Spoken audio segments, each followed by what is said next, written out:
Kalansing ng rehas, pinto'y sinara, wala nang atrasan. Isang umaga kinuha sa sariling lugar, ngayon na sa loob, naghihintay ng sagot. Yeah! Sa likod ng bakal nagsisimula ang laban. Yeah! Yeah! Oh! Palayain nyo si Hep! Palayain nyo si Hep! Palayain nyo si Hep! Palayain nyo si Hep! Palayain nyo si Hep! Kung wala pa nga tol, bakit parang tapos na ang laban? Palayain nyo si Hep! Palayain nyo si Hep! Palayain nyo si Hep! Boses ng kalsada, di nyo kayang ikadena.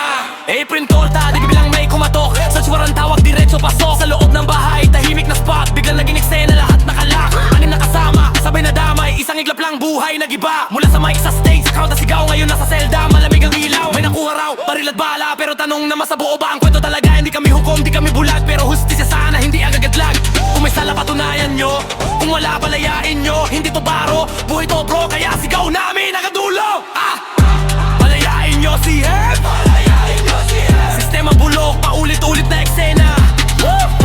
Palayain nyo si Hep! Palayain nyo si Hep! Bakit parang may hatol kahit wala pa? Sa balita mabilis ang hatol ng tao, pero sa likod nun may luha at dasal. Pangalan mo trending pero di mo control. Kahit di pa tapos parang ikaw na ang talo. Sima umiikot, minsan di patas yung mahina ang boses. Laging nakamunan, pero pag may pera biglang may lusot. Yan ang tanong, bakit ganoon ang ikot? Hindi kami santo, di rin perpekto, pero batas sana, pantay sa respeto.